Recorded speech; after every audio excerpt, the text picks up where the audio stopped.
Bonjour, je suis Philippe Ancheverker, le chef du département éducation-formation d'Universcience. Alors Universcience, pour ceux qui ne le savent pas, c'est la réunion de la Cité des sciences et de l'industrie et du Palais de la Découverte, les Étincelles. Bienvenue à toutes et tous, nous sommes vraiment ravis de votre venue à cette visite rencontre. Vous avez bravé la pluie, merci beaucoup. Un grand merci d'avance à Blancali de nous faire l'honneur de sa présence. Blancali, qu'on ne présente plus comme chorégraphe, mais qui est également la présidente de l'établissement public du parc et de la Grande Halle de la Villette.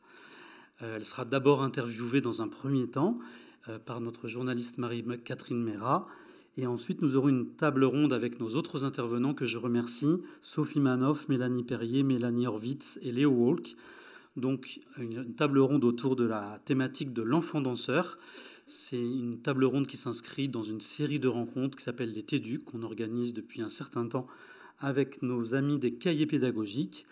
Après cette table ronde et une présentation rapide de nos ressources, nous irons tous ensemble visiter l'exposition Danser, voire peut-être que nous allons danser ensemble parce que c'est une exposition qui se danse. Ça sera peut-être une danse de la pluie ou du soleil, je ne sais pas. Prenez garde à bien garder avec vous votre billet qui servira justement à accéder à l'exposition.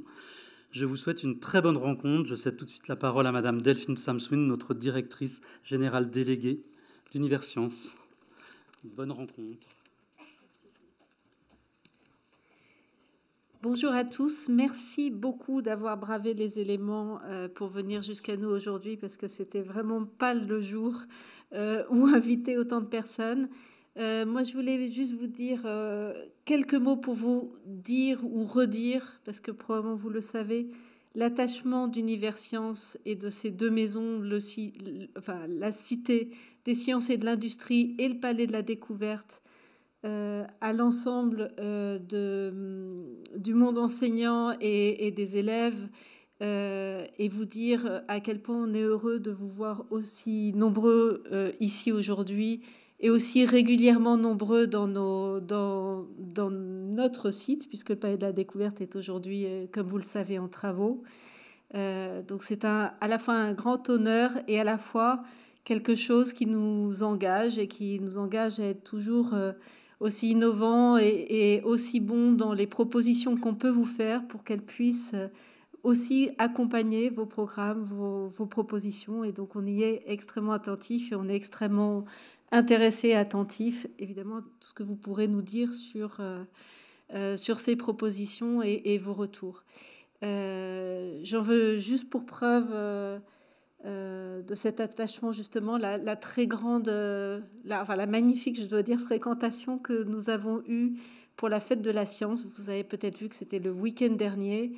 Vendredi, nous accueillions les scolaires et nous avons accueilli 8500 élèves, enseignants, accompagnateurs dans la seule journée du vendredi. Donc je vous laisse imaginer un peu la Cité des sciences si vous n'y étiez pas carrément envahi, dans un ordre finalement assez impressionnant et avec des propositions scientifiques de tous ordres. Enfin, c'était assez formidable. Voilà, en tout cas, on a ça à cœur. On y travaille dans les deux projets importants et majeurs dans lesquels l'établissement est aujourd'hui engagé, qui sont d'abord la rénovation du Palais de la Découverte. C'est évidemment une échéance très importante pour nous, mais aussi la rénovation de la Cité des enfants qui va se faire en 2 temps. Vous savez qu'on a une Cité des grands pour les 5-12 ans, une Cité des petits pour les 2-7 ans. Aujourd'hui, la Cité des grands est fermée pour 1 an. Elle se refait une beauté, une jeunesse, et ensuite on fermera la Cité des petits pour à nouveau la rénover, permettre qu'elle soit toujours aussi actuelle et toujours qu'elle corresponde aussi aux préoccupations du monde d'aujourd'hui. Voilà, je voulais vous dire le privilège qu'on a, sinon, d'accueillir aujourd'hui Blancali. Philippe l'a évoqué. Merci beaucoup, Blanca, d'être là aujourd'hui. Au-delà de sa notoriété, Blanca est aussi maintenant notre grande voisine, si je peux dire ça comme ça, puisqu'elle a effectivement rejoint l'établissement public de la Grande Halle de la Villette, donc de l'autre côté du parc de la Villette. Je voulais vraiment la remercier pour sa présence au nom du président de l'établissement Bruno Macquart et en notre nom à tous, évidemment. Et puis peut-être aussi dire que vous aurez peut-être l'envie, après son intervention, d'aller la semaine prochaine voir son spectacle, puisqu'elle présente un spectacle consacré à Didon et Aîné, juste à partir de la semaine prochaine, je crois, si je ne me trompe pas, à la Grande Halle. Donc, ce sera une autre occasion de faire vibrer la danse sur le parc de la Villette. Voilà. Merci à tous les intervenants. Je ne les répète pas. Et Blanca, je te laisse la parole. Bonne journée.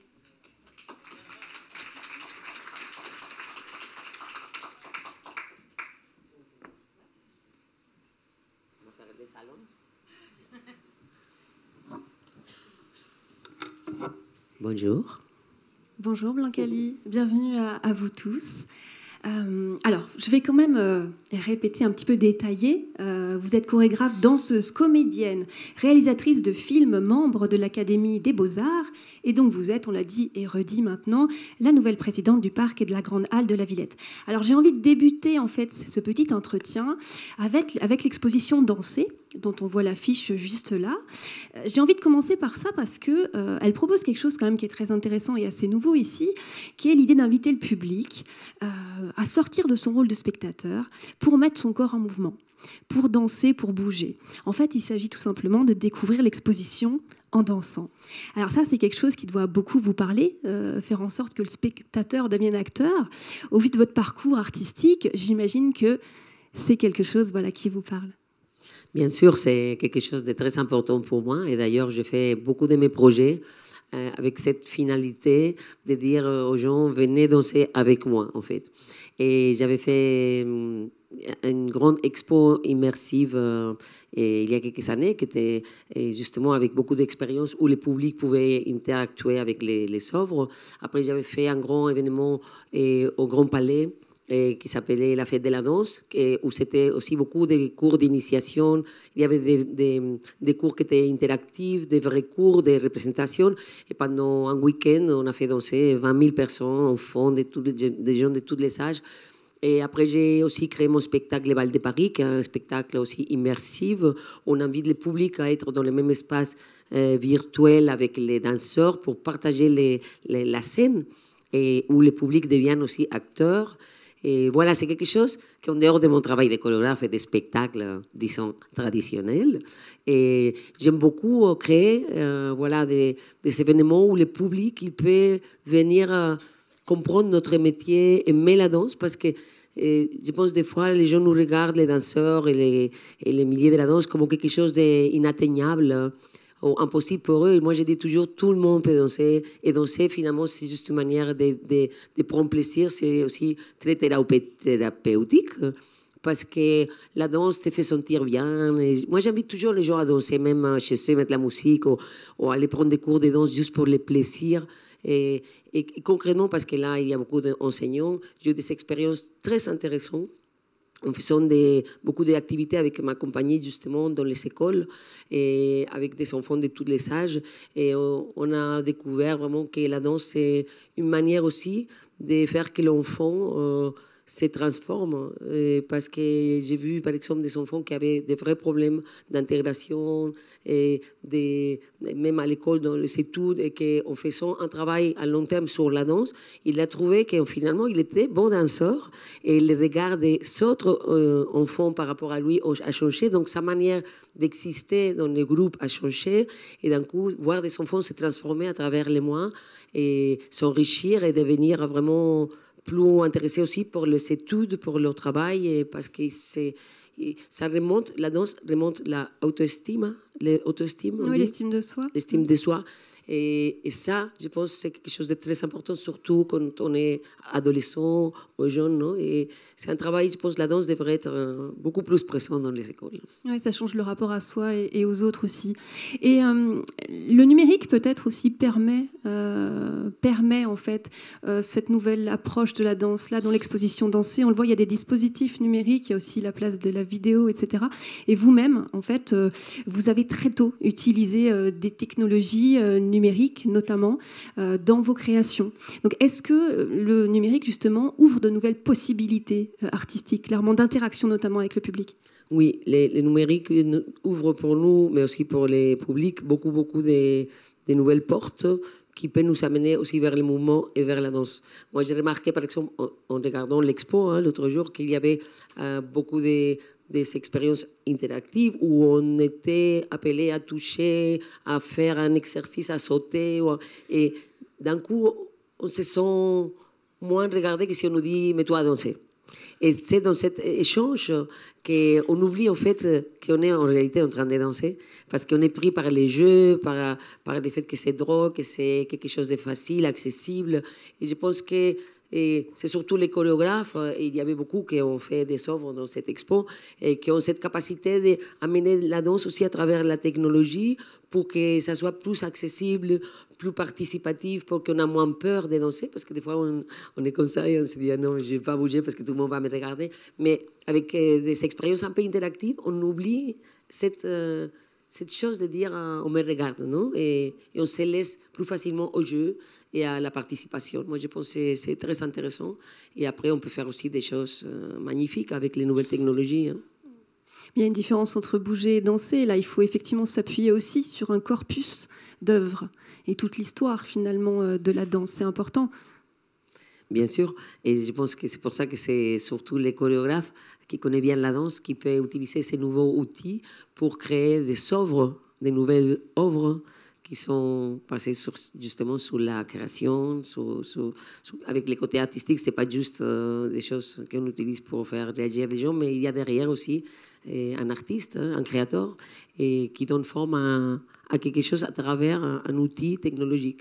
Mais ce n'est pas juste la démonstration technologique, et c'est ça qui est joli. Hein. C'est de vraiment inventer de nouvelles formes, d'amener la danse autrement, en fait. Alors, vous avez justement l'ambition d'ouvrir davantage la programmation à la création numérique, la programmation donc de la Villette, mais aussi à la mode, aux arts urbains, au hip-hop. Est-ce que vous pouvez nous en dire un peu plus ? Bon, je viens un peu d'arriver. Hein. Avec plein d'idées.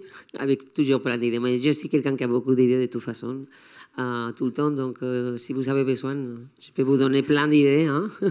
Mais c'est vrai que, par exemple, le hip-hop, j'ai travaillé avec les danseurs de hip-hop depuis beaucoup d'années. Hein. Je pense que ça fait plus de 25 ans que j'ai créé le spectacle avec les danseurs de hip-hop.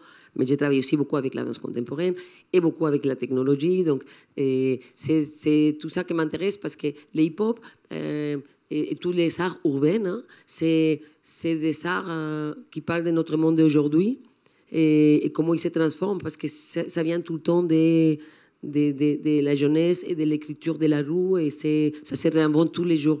Donc je pense que la Villette a été toujours un lieu d'accueil pour ces nouvelles formes aussi des arts, des street art et des arts de la rue. Et la technologie, pour moi, est très importante parce que notre monde se transforme très vite et la technologie est en train de changer, je pense, d'une manière définitive notre manière de vivre comme civilisation. Et c'est surtout un moment où si on ne s'accroche pas et on ne comprend pas tous ces changements de technologie, on peut très rapidement être écarté. Et il y a tout un travail à faire pour comprendre qu'est-ce que c'est ces changements dans notre société, comment on peut utiliser toutes ces nouvelles formes de technologie qui sont à notre service aussi quelque part et qui nous connectent de manière plus que jamais. Hein. Et si on utilise bien tout ça, on va être aussi plus riche. Moi, j'y crois parce qu'on a très peur. On a très peur de tout ça. Mais je pense qu'au lieu d'avoir peur, il faut comprendre. Et comprendre, ça veut dire qu'à travers les artistes, montrer des œuvres qui peuvent faire cette réflexion de ce nouveau monde et aider à comprendre au public qu'on peut vivre avec cette technologie en la comprenant mieux et on peut l'utiliser pour vivre mieux aussi. Et la danse peut être un vecteur, mais pas seulement la danse. Ici, à la Villette, le théâtre, le cirque, Oui, parce la que magie. moi, ce qui m'intéresse, c'est pas, bien sûr, c'est la danse, mais moi, j'ai vu qu'il y a beaucoup d'artistes de toutes les formes confondues qui s'approprient ces nouveaux outils pour créer, que ce soit dans les arts plastiques, les théâtres, la danse, la musique. Et c'est ça qui m'intéresse, c'est voir comment les artistes d'aujourd'hui imaginent le monde de demain et parler à travers ces œuvres, justement, de comment on peut créer un monde meilleur avec ce changement qui est quand même très important. Et d'ailleurs, vous avez aussi, surtout c'est ce qui vous caractérise, je crois, c'est le fait de brasser, de mélanger les influences artistiques, les cultures. Vous aimez brasser les styles, en fait. Et notamment, je pense à votre création Casse-Noisette version hip-hop. C'était pour Suresnes Cité Danse en 2022. Vous mêliez répertoire classique et hip-hop. Ça, c'est quelque chose qui est vraiment votre marque de fabrique, de mêler un petit peu toutes les influences. Oui, parce que bon, j'ai voyagé beaucoup depuis que je suis très jeune. J'ai vécu dans beaucoup de pays. J'ai rencontré beaucoup de cultures. Et j'ai trouvé que dans chaque culture que je rencontre, il y a une richesse et des choses que je n'ai pas moi. Et je pense que notre richesse à tous, c'est de justement apprendre des autres et se comprendre et mieux échanger. Et de la même manière, dans la danse, il y avait aussi... Moi, j'ai grandi dans un milieu où la danse était très... comme ça, séparé, non? Si tu dansais la danse classique, tu ne regardais pas les contemporains. Si tu faisais les contemporains, tu ne regardais pas les jazz. Si tu faisais les jazz, tu ne regardais pas les hip-hop. En fait, on était tous très snobs comme ça et tout. Et moi, j'ai eu la chance de me trouver à 17 ans à New York. Et j'ai vu les premiers danseurs de hip-hop dans la rue. Et j'ai commencé à aller prendre des cours de danse africaine, de danse de Brésil, de la salsa, parce que c'était incroyable la salsa à New York. J'ai pris des cours chez Martha Graham de danse contemporaine, mais j'ai rencontré aussi Mel Cunningham et je me suis dit, mais en fait, la danse c'est plein de danses, en fait, c'est toutes les danses. Et à partir de ce moment-là, pour moi, c'est la danse à partir du moment qu'elle est belle, qu'elle est bien faite, qu'elle est bonne, no? Qu'elle a la qualité, elle est magnifique. Toutes les danses sont belles.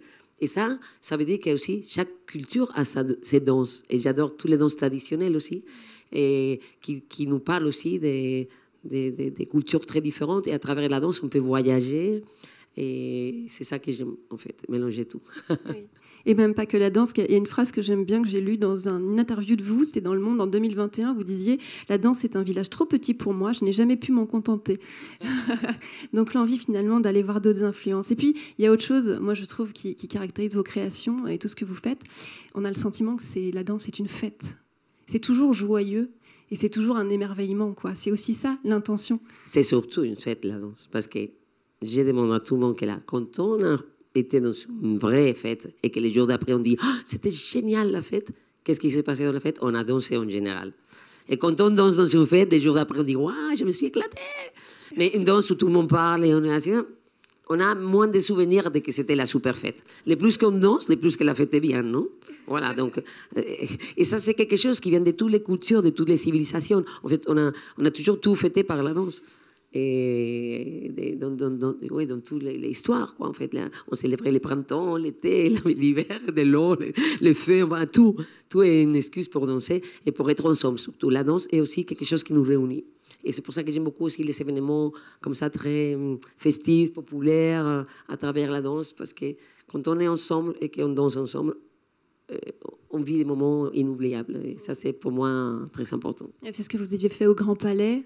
Oui, voilà, c'était en 2020 peut-être. Je me souviens plus. Bon, mais en tout cas, il y avait effectivement, vous avez réuni, tous les gens étaient là à danser ensemble et c'était la fête finalement. C'est exactement ça. Alors peut-être je peux terminer sur une phrase que j'aime bien, que j'ai lue sur votre site web. Avec Blancali, tout débute dans l'énergie du mouvement et de la danse. Et finalement, on pourrait l'appliquer à tout un chacun. Tout débute dans l'énergie du mouvement. Déjà du mouvement et peut-être, oui, de la danse. Alors peut-être je peux ouvrir la parole au public. Vous avez peut-être envie de poser des questions à Blancali. N'hésitez pas. N'aie pas peur, n'aie pas peur.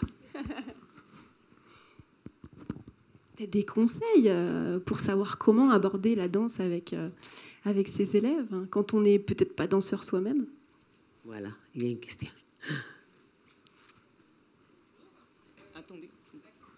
Attendez, on va vous donner un micro si vous voulez. Bonjour.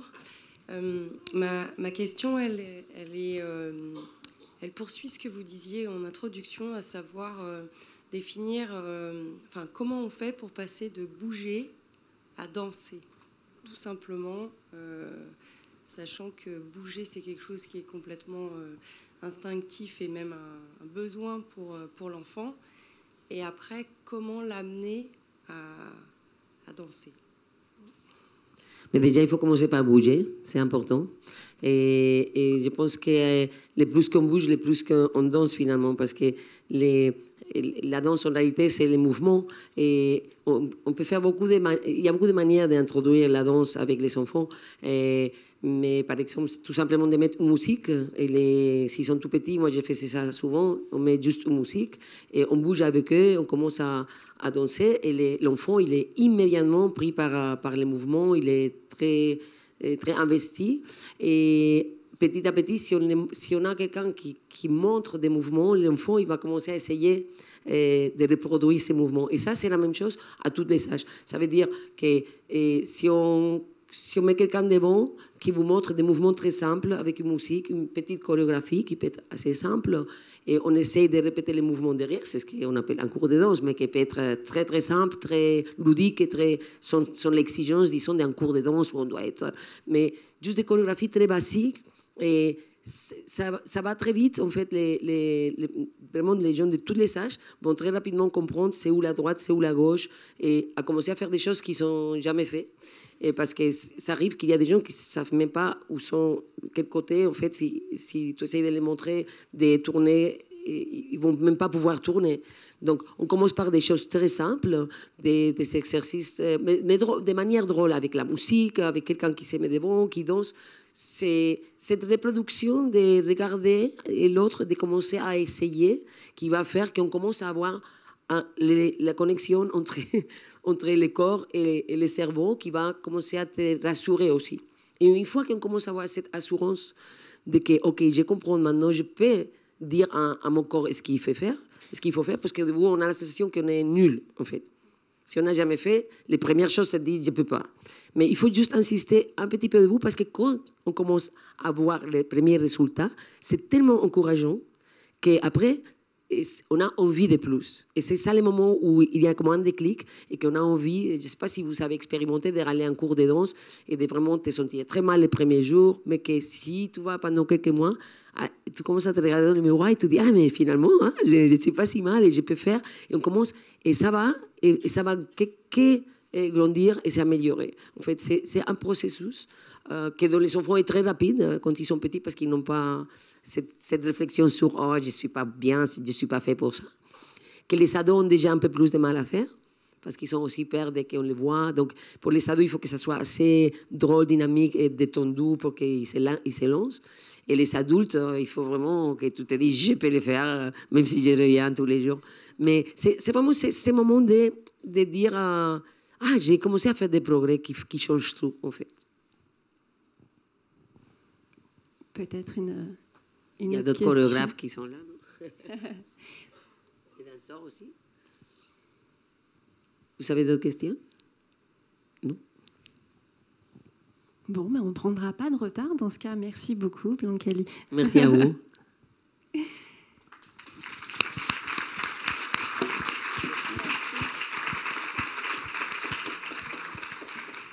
Et on va poursuivre avec notre table ronde sur l'enfant danseur. J'invite nos 4 intervenants à me rejoindre.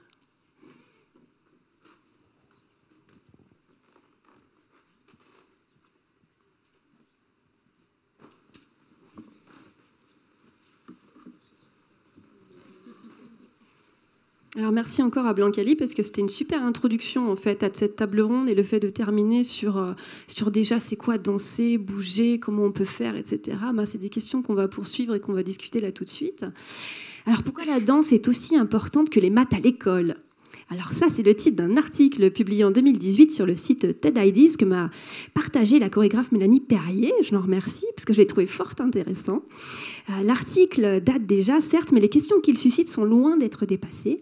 Et si la danse dans et hors l'école permettait de développer des compétences absolument essentielles pour le monde qui vient, des compétences de coopération, d'empathie, de communication. Et si la danse et plus globalement le corps permettait de mieux comprendre, se comprendre soi et puis aussi comprendre les autres. Et si même le corps mis en mouvement permettait de mieux apprendre dans la joie et le vivre ensemble. Alors, depuis cet été et jusqu'au 28 juin 2026, la Cité des sciences et de l'industrie propose une nouvelle exposition sobrement intitulée « Danser », l'occasion pour nous de réfléchir à toutes ces questions avec nos 4 invités que je vous présente tout de suite. Alors, Mélanie Perrier, je commence avec vous. Vous êtes chorégraphe, directrice artistique de la compagnie De Minimum, maîtresse de conférences à l'INSPE de Paris-Sorbonne Université. Bonjour.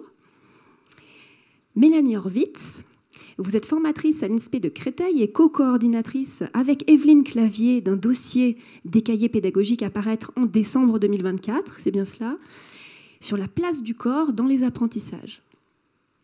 Sophie Manoff, vous êtes Sophie Manoff, vous êtes co-commissaire avec Laurence Conésil de l'exposition Danser. Bonjour. Et Léo Wauque, vous êtes danseur et chorégraphe à la tête de la compagnie La Marche Bleue. Bonjour. Alors, Mélanie Perrier, dans vos projets avec les écoles, et Sophie Manoff, dans l'exposition, vous vous adressez à la même catégorie d'âge, en fait. C'est plutôt des enfants jeunes, de maternelle, de primaire, donc cycle 1, cycle 2, puisque l'exposition Danser, voilà, c'est à partir de 4 ans. Alors, pourquoi l'une et l'autre, vous avez fait ces choix-là? Alors, peut-être Mélanie Perrier d'abord.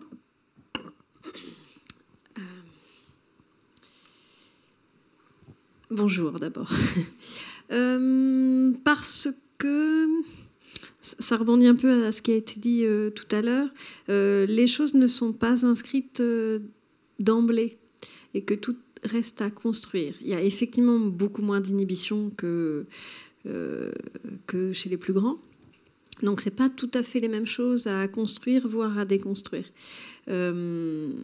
Et ça veut dire que ça place la danse à un autre endroit. C'est avec les tout-petits, on ne va pas immédiatement apprendre à quelque chose. On va surtout tenter d'aller inoculer le virus de la danse, tenter de leur faire goûter à ça et de mettre effectivement des points d'attention à certains endroits.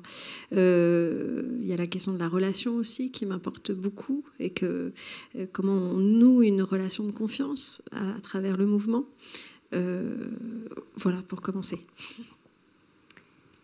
Sophie Manoff, je ne vais pas y arriver, hein. Pardon. Alors, bonjour à tous. Donc, moi, je suis la co-commissaire de l'exposition Danser que vous allez découvrir tout à l'heure. Donc, je suis ravie de vous accueillir. L'exposition Danser, elle est destinée aux enfants à partir de 4 ans parce que, tout simplement, elle s'inscrit dans une gamme d'expositions que vous connaissez peut-être déjà à la Cité, qui s'appelle Petits Curieux, qui sont des expositions destinées donc aux enfants à partir de 4 ans, qui ont pour principe de vraiment mettre un focus sur l'enfant et son développement psychomoteur et affectif. Et donc, l'exposition Danser s'inscrit dans ce cadre. Ensuite, nous, en tant qu'équipe projet, comme d'habitude, on part toujours d'une thématique d'exposition et on en fait l'exposition que vous allez découvrir. Tout de suite, l'idée de départ était de se dire, cette exposition, certes, elle est destinée aux enfants, mais tout de suite, moi, je me suis dit, il faut absolument faire en sorte que cette exposition soit vécue aussi par les accompagnateurs et pour les accompagnateurs, donc les parents, les enfants, les grands-parents, etc. Donc cette exposition, elle a vraiment pour objectif de placer le corps des visiteurs en mouvement dans une expérience de visite qu'on espère, mais vous allez voir, je pense que c'est réussi, joyeuse, dynamique, ludique, inédite, puisque c'est la première fois que l'on travaille avec des danseurs chorégraphes à la Cité des Sciences. Mais peut-être je vous en raconterai un petit peu plus tout à l'heure. Voilà, je voulais simplement montrer quelques images. Donc, ce qu'on peut faire aussi, c'est un petit peu contextualiser, parce que là, on est entre le musée et l'école. Justement, à l'école, aujourd'hui, quelle est la place de la danse? Quelle place on accorde à la danse, Mélanie Horvitz? Alors, ça dépend dans quel système déjà, parce qu'en France, il n'y a pas de vraie place accordée à la danse, ou alors vraiment dans des marges, et dans le cadre du cours de PS, par exemple. Alors qu'au Canada, au Québec, on va apprendre la danse comme une discipline scolaire, comme les arts plastiques, comme le chant, comme ce qu'on fait nous, voilà, en musique, etc. Donc déjà, ça va dépendre du pays. Après, donc nous, la danse a de la place en EPS, mais je dirais que de plus en plus, peut-être qu'elle commence à intégrer, on va dire ça comme ça, mais dans un mode très humble peut-être, d'autres disciplines, c'est-à-dire qui s'emparent de la danse, du mouvement, pour finalement, enfin comme vecteur, comme levier d'apprentissage, pour d'autres disciplines. Par exemple, donc moi je suis prof de lettres au tout départ, et par exemple dans le dossier dont vous parliez des cahiers pédagogiques, il y a plusieurs interventions, enfin plusieurs préparations d'articles de profs de lettres qui disent combien passer par la danse ou l'interprétation, alors on va dire danse au sens large, en passant par des choses peut-être plus théâtrales ou plus, mais en tout cas qui mettent le corps en activité dans quelque chose de l'ordre de l'expression de soi. C'est comme ça que je définirais, enfin je sais pas, un peu comme ça instinctivement la danse. Eh bien, on va pouvoir apprendre à comprendre les textes, à interpréter, à comprendre mieux l'autre. Et ça, ce sont des compétences qui sont des compétences transversales à l'ensemble des disciplines. Donc en fait, est-ce qu'on n'apprend pas la danse un petit peu partout et qu'on n'apprend pas par la danse aussi un petit peu dans l'ensemble des disciplines? Donc peut-être que ce n'est pas si marginal que ça, la place de la danse. Léo Wauque, vous auriez bien aimé, non, apprendre par la danse? Je ne suis pas sûre que vous ayez appris beaucoup à l'école avec la danse. Alors je fais référence en fait à...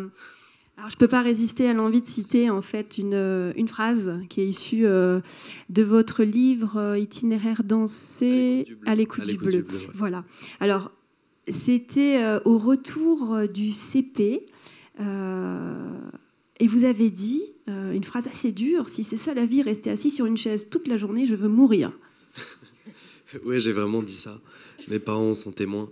Bon, c'est un peu dur, bien sûr, mais c'est vrai qu'il y a quand même ce côté un peu dur où, quand tu es tout petit, on t'apprend énormément de choses très différentes, on te laisse beaucoup de possibilités, et tout d'un coup, on t'assoit et il y a un truc qui est assez brutal quand même dans le corps, déjà physique,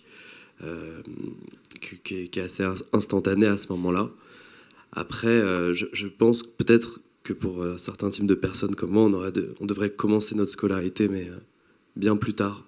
Je me sens enfin prêt, par exemple, à étudier à 30 ans. Je crois que je pourrais commencer cette année les études, mais avant, j'étais pas prêt, quoi. J'avais pas la sagesse pour...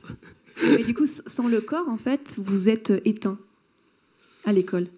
Il y avait quelque chose qui s'est éteint, qui s'est bloqué, parce qu'il y avait énormément de choses que je voulais comprendre, et on n'a pas tous la même manière d'apprendre, et ça, je le vois. Typiquement, je bosse avec 10 interprètes là sur ma pièce, et c'est 10 styles de danse différents. Donc il y a de hip-hop, il y a un contorsionniste, il y a des danseurs électro, contemporains, et il y a des b-boys. Donc des b-boys, c'est des breakers, danseurs de hip-hop. Et du coup, ils ont des vies différentes, des modes de vie différents, ils ont appris de manière différente. Et je me rends compte qu'ils ont vraiment une manière très différente d'appréhender la chose. Donc même déjà dans la danse, je me rends compte qu'il y a des cerveaux qui sont totalement différents. Typiquement, la danseuse classique, elle veut savoir ce qui l'intéresse le plus, c'est de savoir où elle va mettre son épaule pour être le plus précis possible. Alors que le danseur hip-hop, ça va être le ressenti qui va être dedans, qui va mettre dedans, qui va être ce qui l'importe le plus en fait. Et donc c'est des manières hyper différentes, et je pense que c'est à l'image aussi des humains, en fait, de manière générale. On a des choses, des tempéraments très différents, je pense, chaque humain. Et je pense qu'on n'est pas tous faits pour ce type-là Mais la danse, vous avez parlé de ressenti, effectivement, la danse, c'est effectivement un moyen d'exprimer des choses qu'on a besoin d'exprimer, notamment quand on est enfant. Alors, évidemment, c'est se mettre en relation à soi, on l'a dit tout à l'heure avec Blancali, et se mettre en relation à l'autre. Mélanie Perrier, votre compagnie, elle s'appelle Deux Minimum. Alors déjà, peut-être qu'on explique pourquoi elle s'appelle comme ça. Précisément, ça informe effectivement ma conception de la danse. On peut certes danser seul, on le fait tous secrètement, chacun comme expérience. Mais qu'est-ce qui se passe à partir du moment où on se met en relation grâce ou par la danse? Donc ça informe de mon système d'écriture. C'est-à-dire qu'il y a eu, en 20 ans, il n'y a eu qu'un seul solo. Hein, donc quand il y a une seule personne, il manque forcément quelque chose pour se mettre à danser. On est toujours en danse, en relation à quelqu'un. Et sur le champ, effectivement, du monde de l'école, c'est vrai que je place toujours cette question au centre. On ne va pas être tout seul à essayer de danser, on va forcément mettre la danse comme un vecteur ou un outil pour se mettre en relation à ses camarades, certes aussi à soi, ou à l'espace, mais voilà, ça c'est extrêmement important. Alors peut-être qu'on vous voit là sur la photo. Ouais. Alors ça, c'était lors d'un projet, c'était collection de gestes, c'est ça? C'était collection de gestes, c'est un projet que je mène depuis quelques années auprès d'enfants qui sont de la grande section jusqu'au CM2, donc ça brasse assez large. L'enjeu, c'est de déplacer, c'est d'être déjà dans cette attention, pour les enfants, d'être en capacité de formaliser un geste, mais on va l'inventer, on ne va pas apprendre quelque chose qui existe déjà, on va juste inventer un geste à partir d'un point de départ qui est celui de se tenir la main. Ça, c'est le point de départ. Et puis, à partir de là, on va essayer de construire une collection de gestes qui se font nécessairement à deux. Parce que des gestes avec sa main, on peut en faire plein. Mais nécessairement, c'est des gestes de relation qui vont nous mettre en mouvement. Oui. Et alors, ce qui est intéressant, c'est que, mais Mélanie Horvitz va peut-être pouvoir réagir là-dessus, c'est qu'il n'y a pas nécessairement de spectacle à la fin. Alors ça, on va... Jamais. Le fameux spectacle de danse, la kermesse, tout ça, où il faut se produire devant les autres. Alors pourquoi c'est toujours aussi important, le spectacle de danse Non, mais c'est vrai que c'est quelque chose un petit peu la tradition, et c'est pas quelque chose qui est absolument évident non plus pour tous les jeunes élèves. Je commence et après, à partir de mon expérience. Si on peut mettre de la danse un peu partout, et là, de ce point de vue-là, je suis tout à fait d'accord, on pourrait malgré tout regretter qu'il y a quand même pas suffisamment de temps, et que lorsqu'il y a des projets qui se font avec des artistes au sein de classes, c'est quand même tout un chemin, quoi. C'est quand même tout un chemin à mener avec les enfants, et de se retrouver de ce côté-là face à d'autres regards, c'est encore autre chose. Et assez vite, en fait, on les met plus en difficulté qu'autre chose. Et je pense qu'il faut faire la différence entre inventer une belle conclusion du trajet qu'on a fait ensemble versus mettre en fragilité des enfants, puisqu'il y a toujours un point de bascule. Dès qu'on dit, allez, à ce moment-là, maintenant, on va se mettre à faire le spectacle, alors là, on en a... la moitié qui se fige, et c'est fini, on les a perdus. Donc je pense que la question, c'est à quoi sert la danse à l'école, si elle ne met pas en difficulté les enfants, ce qu'on espère quand même. Oui, et là on voit sur les photos, donc c'est une autre façon de restituer finalement ce travail. Là c'était les collections de gestes, des photos qui ont été prises de ces gestes qui ont été imaginés à deux, en groupe, et puis qui ont été affichés dans la ville. Alors on était où là? Alors 2 endroits, il y a Bagnolet et la Courneuve.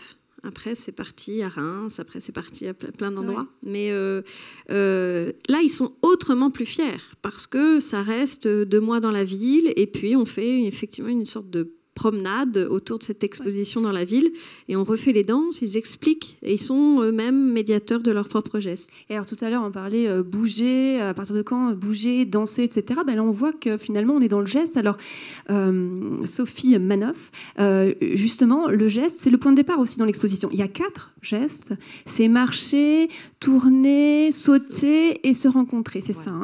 Pourquoi ce choix-là, finalement qui sont des gestes assez simples? Oui. Alors, nous avons découpé l'exposition donc en 4 parties et nous sommes partis de gestes dansés, des gestes qui sont vraiment au cœur de toutes les pratiques de la danse, des danses, parce qu'il n'y a pas une danse, bien évidemment. Donc, nous en avons choisi 4 qui sont sauter, marcher, se rencontrer, tourner, merci. Donc, des verbes d'action très simples, totalement compréhensibles des enfants, puisque ce sont aussi des actions et des gestes que les enfants font au quotidien. Donc, on est vraiment sur quelque chose de très, très immédiat. Et cette entrée par donc thématique geste dansé nous permet de traverser différents styles de danse et de découvrir donc des dispositifs dansés chorégraphiques que nous avons développés dans l'exposition avec des chorégraphes. Donc tout ça s'appuie effectivement sur un corpus d'œuvres. On a pas mal de petites vidéos qui montrent le travail en fait de chorégraphe autour du geste en question. Oui, alors on a pour chaque partie, on a toujours un dispositif que vous allez découvrir tout à l'heure, collectif, donc que ça soit à 10 ou voire même à 50 personnes, puisque tout au long de l'exposition, toutes les demi-heures, on propose aux visiteurs de venir participer à un grand bal collectif qui fait partie de la thématique Se rencontrer. Donc là, je vous en dirai peut-être un petit peu plus tout à l'heure. Donc nous avons dans chaque partie un dispositif collectif dansé qui a été travaillé avec un chorégraphe danseur. Nous avons aussi toute une collection de films. Donc là, ça a été un gros travail de recherche. Nous avons conçu ce que l'on appelle des mash-up, qui sont des bouts à bout sur chacune des thématiques. Ces petits films durent à peu près 3 minutes et sont un florilège d'extraits de danse scénique, mais aussi de danse que l'on retrouve dans des films d'animation, des films de fiction, des danses sociales, des extraits pris sur les réseaux sociaux. Et tout ça a été monté en fonction de la gestuelle. Donc si vous êtes sur la thématique sauter, vous allez avoir tout un travail de raccordement de ces différents extraits vidéo qui ont été montés sur une musique. Nous avons aussi, pour chacune des parties, des éléments un peu plus didactiques. Je ne sais pas si vous voulez que je continue. Non, c'est parfait. Non. Non, mais en somme, on voit bien que dans un premier temps, pour un spectateur, quelqu'un qui ne danse pas a priori, la danse n'est pas nécessairement technique.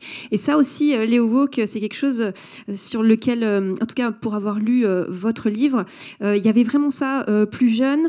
Au retour, en fait, d'un battle de breakdance, vous avez dit, c'était dans la voiture, on s'en est bien sortis. Eux, ils avaient la technique, mais nous, on avait la danse. Alors c'est quoi, justement, avoir la danse ? Je reviens sur ce truc. En fait, ça veut dire avoir le ressenti. Et ça, c'est quelque chose que tout le monde peut avoir au-delà de la technique pure. Savoir faire un grand mouvement de danse, ça demande des heures et des heures de pratique. Mais le ressenti, tu peux l'avoir juste en fermant les yeux et en écoutant quelque chose, une belle musique et de traverser une émotion en vivant ça sur une musique. Et je pense que c'est ça la première approche de la danse. C'est aussi aller chercher ce qui nous touche, peu importe nos origines, peu importe nos milieux.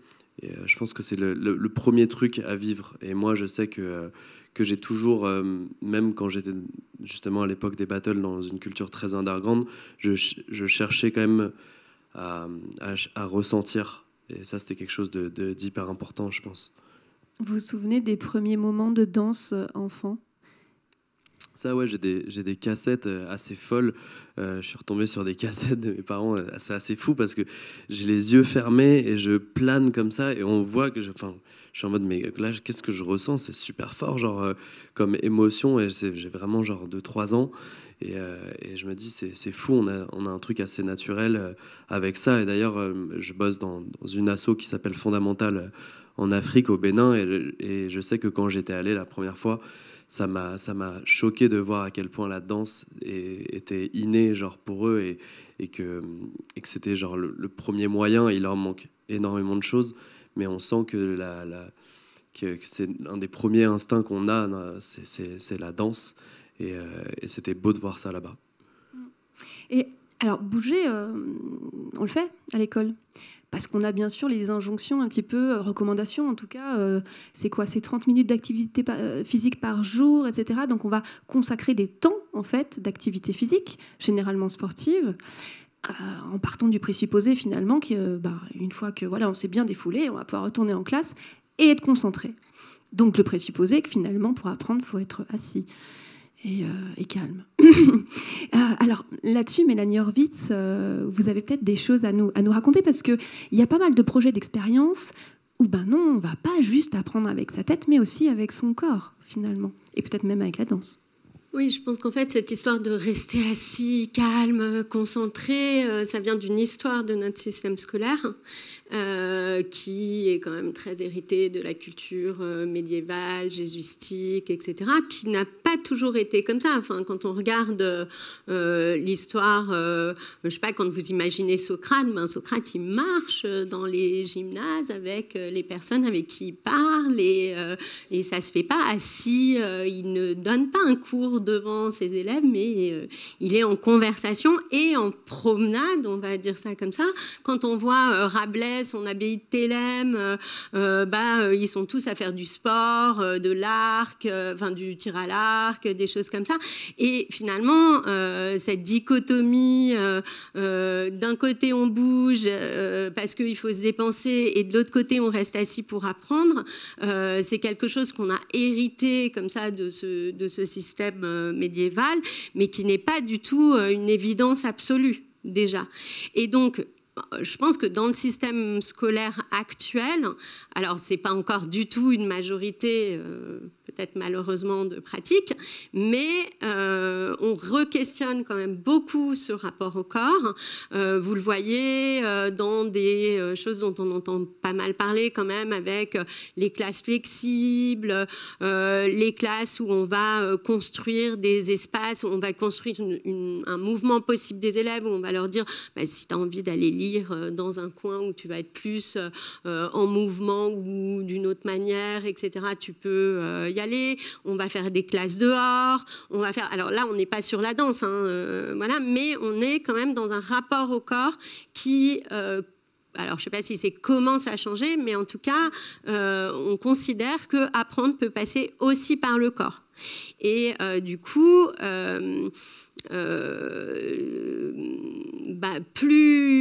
plus on va vers cette idée-là, que apprendre peut aller par le corps, plus on va aller vers des choses où on va utiliser le mouvement, donc pas seulement pour sortir, se défouler, etc., mais vraiment dans les apprentissages pour mémoriser. D'ailleurs, tout le monde le sait, quand on apprend une poésie, par exemple, finalement, répéter avec des mouvements, la poésie va entrer plus vite et peut-être de manière plus ancrée que si on répète juste les mots.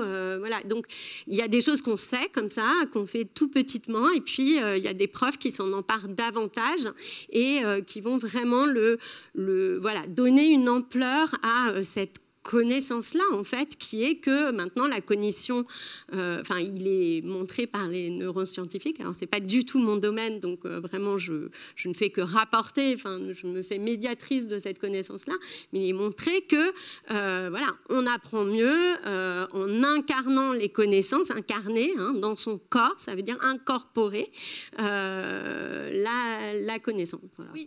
Alors, certes, la place du corps, je pense que ça évolue beaucoup aujourd'hui. Effectivement, on met un petit peu en mouvement et en geste pour mieux apprendre. Néanmoins, on pourrait se poser la question de savoir qu'apporte de spécifique en fait la danse et plus généralement les arts. Alors, je voulais vous citer quelques paroles c'est Bob Morrison. Moi, je ne le connaissais pas. C'est lui qui a écrit en fait Pourquoi la danse est-elle aussi importante que les mathématiques à l'école. Donc, ce fameux article de TED Ideas. Et il dit, nous n'enseignons pas les mathématiques uniquement pour créer des mathématiciens et nous n'enseignons pas l'écriture uniquement pour créer la prochaine génération de romanciers. Il en va de même pour les arts. Nous les enseignons pour créer des citoyens bien équilibrés qui peuvent appliquer les compétences, les connaissances et l'expérience acquises grâce à leur participation aux arts, dans leur carrière et dans leur vie. Je trouvais ça assez intéressant. On développe d'autres compétences, en fait, quand on pratique les arts, et notamment la danse.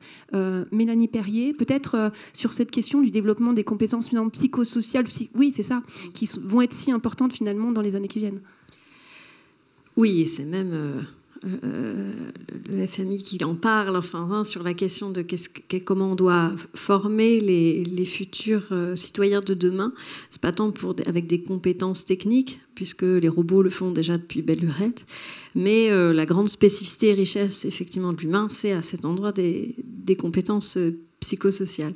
Je pense que c'est effectivement intéressant de préciser que la danse à l'école ne va il est important de replacer aussi qu'elle est pensée en termes de création. C'est la danse de création. On ne va pas apprendre à danser comme on apprendrait à une technique particulière. Elle est effectivement dans un contexte très situé. Donc, c'est aussi la possibilité de développer d'autres types d'intelligence.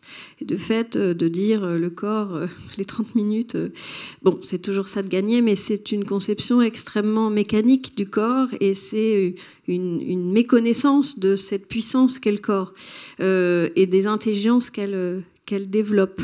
Incarner effectivement, les savoirs, ça permet aussi de laisser ce champ possible. Donc, la danse, elle permet de poser une attention particulière sur la métacognition, déjà aussi. Ça, c'est un champ qui est quand même encore peu développé à l'école. Une certaine façon de se mettre en relation aux autres et une certaine façon de se mettre en relation à l'espace. En termes de compétences, plus spécifiques, après, il y en a quand même un certain nombre. C'est pas tant des compétences mécaniques, parce que je pense que c'est bien plus redoutable que ça. On est sur la question de la communication, on est sur la question de l'écoute, on est sur la question de la coopération, la créativité, ça va sans dire, hein, donc la résolution de problèmes. C'est extrêmement... La danse, elle va résoudre des problèmes. Quand on propose à un enfant de tenter de faire quelque chose dans un carré de 50 cm, c'est un sacré problème à résoudre. Qui vient chercher plein de choses. Donc, et puis, il y en a, effectivement, il y en a plein d'autres. J'essayais de montrer en fait la kinésphère de l'exposition, parce que quand vous avez dit essayer de danser dans un carré, je me suis dit ah bah oui, tout de suite. Ça m'a fait penser en fait, mais je sais pas, il veut pas faire ce que je veux. Ça m'a fait penser à ce dispositif où l'enfant en fait il doit gérer cet espace voilà qui est là, bon il doit suivre des instructions, mais on lui dit voilà tu mets ta main là, ton pied là, et donc il va prendre conscience en fait de l'espace dans lequel il peut finalement se mouvoir. C'est un dispositif qu'on a conçu avec une chorégraphe danseuse qui s'appelle Laurence Pagès. Alors, ce qu'il faut que vous sachiez aussi, c'est que tous les dispositifs de l'exposition que vous allez voir tout à l'heure, nous les avons testés. Donc ça a été une pratique que l'on a mis en place dès le début de la conception de cette exposition. Nous sommes allés dans des classes, nous avons invité des classes, nous sommes allés chez une des chorégraphes avec nous avons travaillé dans une école dans le sud de la France. Bref, donc ce sont des choses que l'on a testées avec des enfants. Donc là, vous avez devant vous ce que l'on appelle une kinésphère qui a été inventée par un théoricien de la danse qui s'appelle Rudolf Laban et qui permet aux enfants et aux adultes de rentrer dans un volume et d'expérimenter son corps dans les différentes directions. Donc là, en gros, ça représente un peu la bulle du danseur. C'est comme si c'était vos possibilités. Et là, l'enfant va être guidé par une bande-son qu'on a enregistrée qui va lui permettre de déployer son corps dans cet espace qui est dédié, jusqu'à arriver aux torsions, puisque cet élément d'exposition se situe dans la thématique tournée. Et c'est une expérience qui dure à peu près 1 minute. Ça vous inspire, Léo? Ça me rappelle un peu la définition de la danse, quoi, corps, espace, temps. Et c'est ça en fait. Et du coup, ouais, ce qui est cool, c'est que ça me fait vachement penser. C'est quoi juste la définition de la danse, corps, espace, temps, c'est-à-dire? C'est un corps dans un espace sur un temps. Ouais. Voilà. Et en fait, ce qui est intéressant avec ça, c'est que moi, je visualise toutes les isolations qu'on peut faire en mouvement. Donc en fait, souvent, on visualise toutes les lignes, tous les chemins qu'on peut faire dans le mouvement. Et en fait, tout est très symétrique et des fois organique, mais il y a aussi un travail de symétrie dans la danse. Et je trouve que ça peut être intéressant de travailler avec ça pour un enfant. Et notamment, ouais, pour un enfant. Ça peut être. Ouais. Vous auriez des idées, vous, de choses comme ça spontanément à faire avec des jeunes enfants d'une dizaine d'années, voire moins? Complètement. Par exemple. Ah bah je saurais le faire corporellement, mais l'expliquer là tout de suite. Non mais là, c'est-à-dire qu'avec le dispositif, vous auriez, ça vous donnerait plein d'idées. Moi c'est ça, j'ai plutôt moins envie d'être l'enfant, quoi, mais bah ouais. Tout à l'heure. Moi, je vous propose de regarder une petite vidéo. En fait, c'est un des projets que vous avez mis en place, Mélanie Perrier, avec des jeunes. On regarde un petit peu, ça nous fait une petite pause et puis on en parle juste après. Vous pouvez lancer la vidéo, je ne peux pas le faire.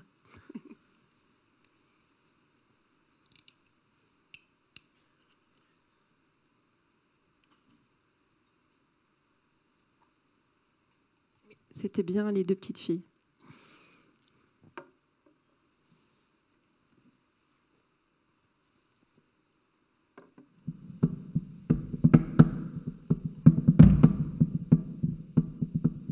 Bonjour, je m'appelle Mélanie Perrier, je suis chorégraphe.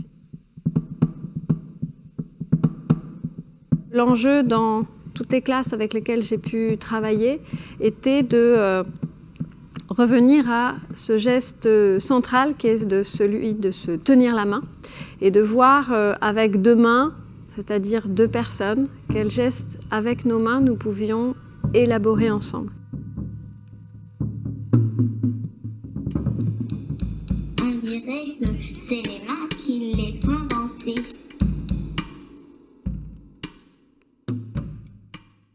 Ça fait 3 ans qu'on participe à cette initiative. C'est une réussite à chaque fois, c'est pour ça qu'on recommence. Créer du lien entre mes élèves, les associer dans un projet artistique.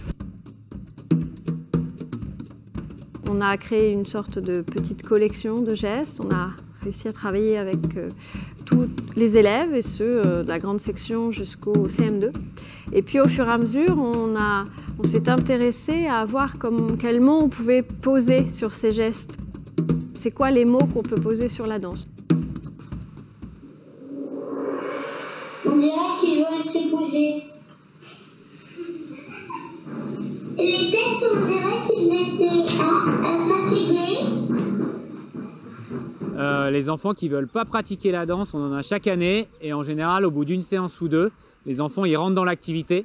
On a des enfants qui prennent confiance en eux et confiance envers les autres. Ça fait un peu comme si ça nous enlevait la gêne de se tenir les mains avec des personnes. De réapprendre à toucher le corps de l'autre de manière bienveillante, avec tous les consentements qu'il faut, d'apprendre la douceur, d'apprendre à réguler sa force. C'est exactement ce qu'on a fait dans les gestes.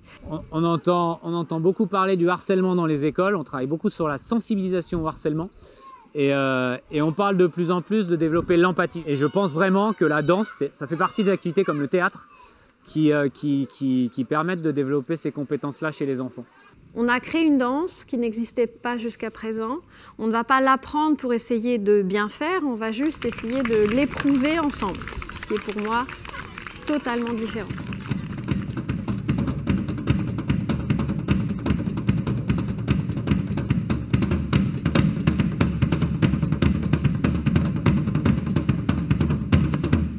À peu près vers la fin, et ben ça met toutes les couleurs de l'arc-en-ciel. Et parce qu'en fait aussi, bah oui, c'est joyeux. Comme on disait tout à l'heure, quand même, la danse, c'est un peu amener de la joie. On rigole quand on fait de la danse, c'est plutôt sympa. Et on l'a bien compris, l'idée, c'est donc pas d'apprendre nécessairement une chorégraphie, mais c'est de ressentir, déjà de sentir des choses. Parce que là, on voit pas, mais il y a de la musique aussi quand vous faites ça. On voit qu'il y a le support d'une œuvre, ils vont assister à un spectacle. Donc voilà, il y a tout un cheminement en fait, hein.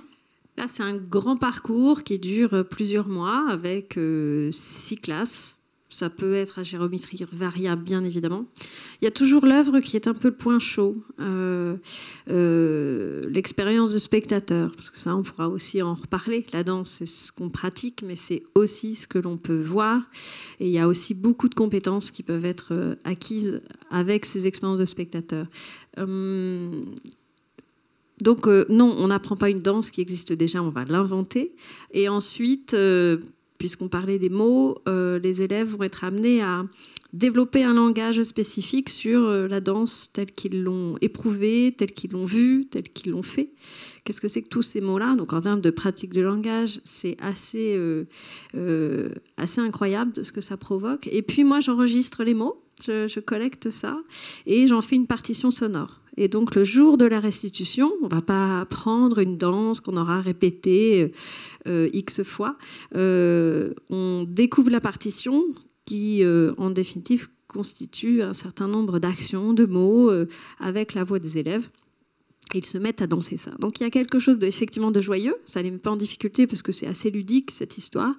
Il y a un peu de musique, mais on n'est pas du tout sur ce rapport à la musique. C'est pas du tout quelque chose qu'on va traverser et travailler par ailleurs. La musique qu'on a entendue, c'est la musique de la pièce. Oui, parce que tout à l'heure, je disais, il n'y a pas de spectacle, mais il peut, en vrai, y avoir un spectacle. Comme vous disiez, mais ça va être un spectacle guidé par cette bande sonore. Vous disiez, c'est un peu comme un jacadi, finalement.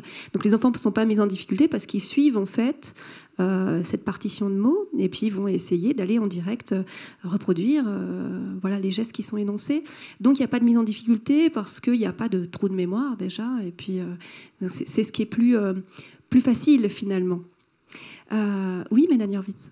Si je peux rebondir juste sur cette histoire de spectacle et de difficulté. Alors c'est vrai qu'on a cette image un peu, je sais pas quoi, d'Épinal, le spectacle de danse comme chose de fin d'année qui ferait plaisir, etc. Mais c'est vrai que par exemple dans le dossier que je coordonne là, dans les cahiers pédagogiques, finalement, sur les, je sais pas, 35 ou 40 articles que j'ai dû recevoir, il y en a un qui parle d'un spectacle. Donc c'est vraiment très minoritaire. Et donc on voit que c'est pas ça qui intéresse en tout cas les enseignants qui ont écrit pour les cahiers. En revanche, ce qu'on peut essayer de regarder, c'est justement cet article qui parle d'un spectacle. Pourquoi finalement le spectacle peut quand même être intéressant, même si on sait qu'effectivement il risque de mettre en difficulté les élèves. Donc en l'occurrence, la prof qui en parle, c'est une prof qui a des élèves du PE2A. Alors, c'est quoi une PE2A? C'est une unité où on va accueillir les élèves qui viennent d'autres pays et qui ne parlent pas le français, donc en général qui sont allophones. Et elle, c'est une prof de collège, donc quand même, il y a un niveau scolaire qui est attendu. Et donc, elle va travailler, enfin là, en tout cas, dans l'article, elle parle d'une pièce de Pomera, Cendrillon, qu'elle travaille avec ses UPE2A, et ils vont jusqu'à un spectacle. Même l'article, il commence par la relation à ce spectacle. Et en fait, ça peut être intéressant aussi d'aller jusque-là, parce que certes, c'est une mise en difficulté, mais pour ces élèves-là, c'est aussi, comment dire, la petite chose qui va permettre de se dépasser et vraiment de prendre confiance dans tout ce qu'on a appris.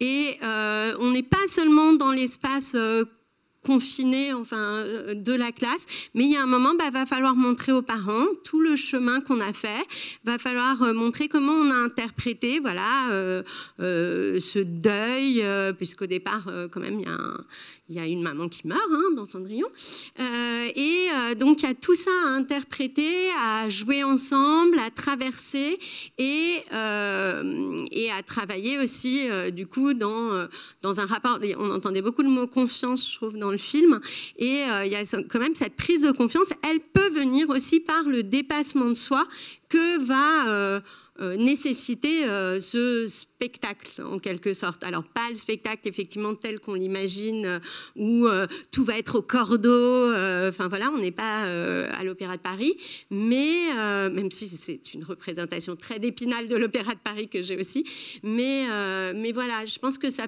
Voilà, il ne faut pas non plus se dire que plus de spectacle du tout. Enfin, voilà, il faut prendre les choses, je pense, avec nuance. Voilà. En tout cas, pour commencer, pour remettre de la danse à l'école, ou mettre de la danse à l'école, il faut de l'espace. On en parlait tout à l'heure. C'est-à-dire que dans les salles, il faut un peu d'espace pour pouvoir bouger. Ou alors, il faut une salle dédiée, par exemple. Et ça, c'est pas toujours évident, en fait, d'avoir de l'espace pour faire de la danse. Mélanie Perrier, vous en avez peut-être fait l'expérience quand vous étiez intervenue dans des écoles. Ah, ça. Oui, mais j'ai appris, non pas à danser tout terrain, bien sûr que si, mais j'ai appris à déplacer le curseur. C'est-à-dire que là aussi, je pense qu'il y a aussi une certaine idée d'Épinal de il faut absolument de l'espace pour danser. Ah bon, parce que ça veut dire que la danse, on va forcément faire quoi? Des grands jetés Si la danse commence à partir de ce geste, on peut le faire assis. Et puis au fur et à mesure, on va peut-être se lever. Et puis au fur et à mesure, etc. Ça. La danse, et puis de fait, on a quand même parlé aussi beaucoup d'éprouver. Et je pense que si on déplace le curseur à cet endroit-là, la question de l'espace est secondaire. C'est déjà comment on arrive à prendre conscience de son corps. On a vu la kinésphère de Laban. On voit bien que le schéma corporel, même en CM2, des fois, c'est pas tout à fait... c'est pas acquis. Donc, où est-ce qu'on place un peu l'objectif? Idem pour la question du spectacle. Il ne faut pas tout jeter, bien évidemment.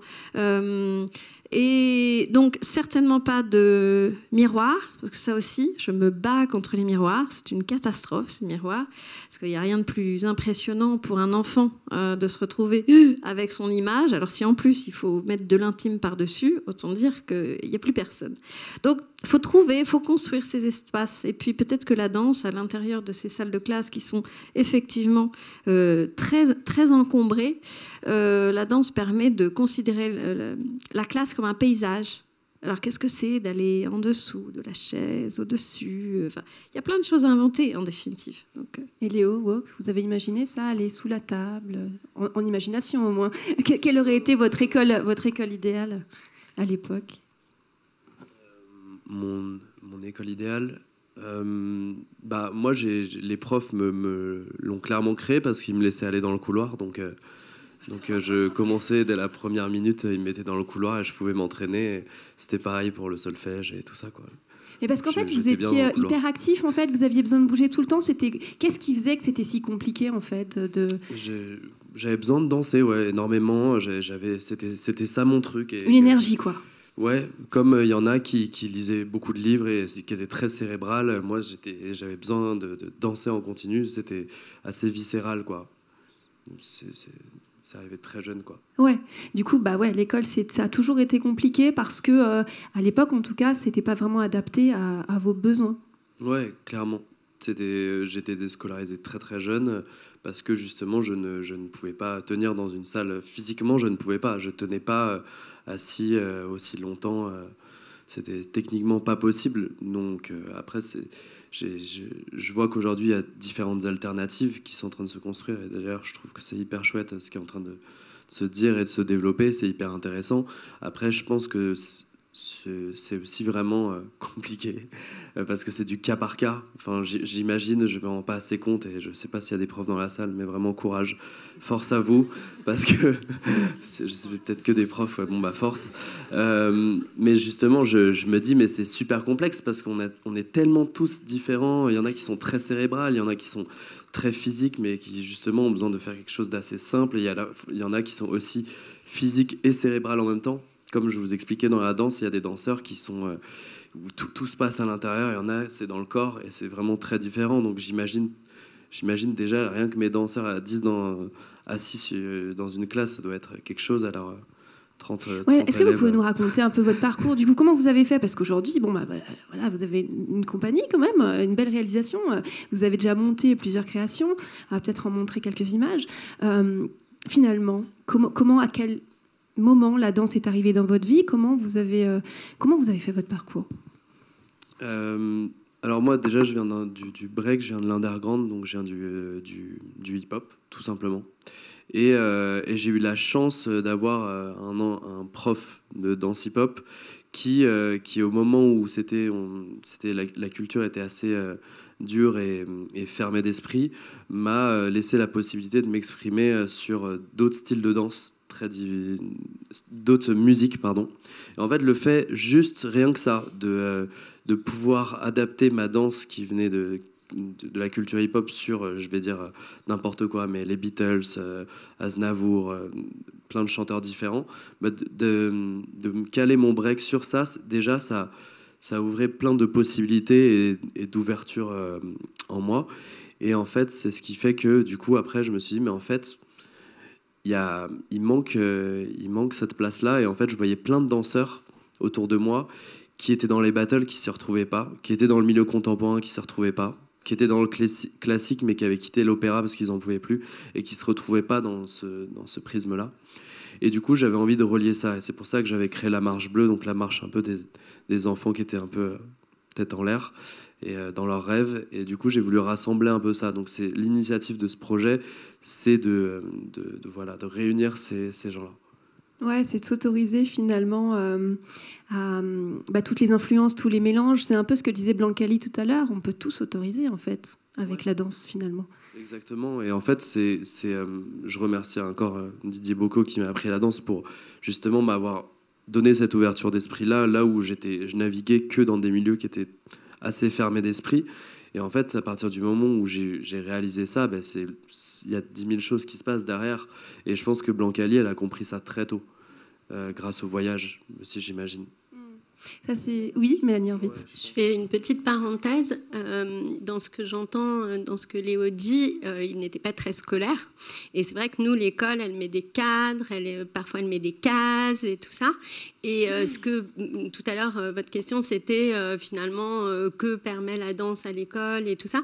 Et il y a vraiment une grosse partie des articles du dossier, par exemple, qui montrent que, et ça c'était très important aussi pour la co-coordinatrice Evelyne Clavier, qui montre que la danse favorise l'inclusion. Ce qu'on appelle l'inclusion dans les classes, dans le système scolaire actuellement, c'est cette idée que tous les enfants ont le droit à être scolarisés ensemble, à apprendre ensemble, mais qu'il va falloir leur donner des accès différents au savoir. Alors, pour les profs, c'est pas facile et c'est pas une partie de plaisir.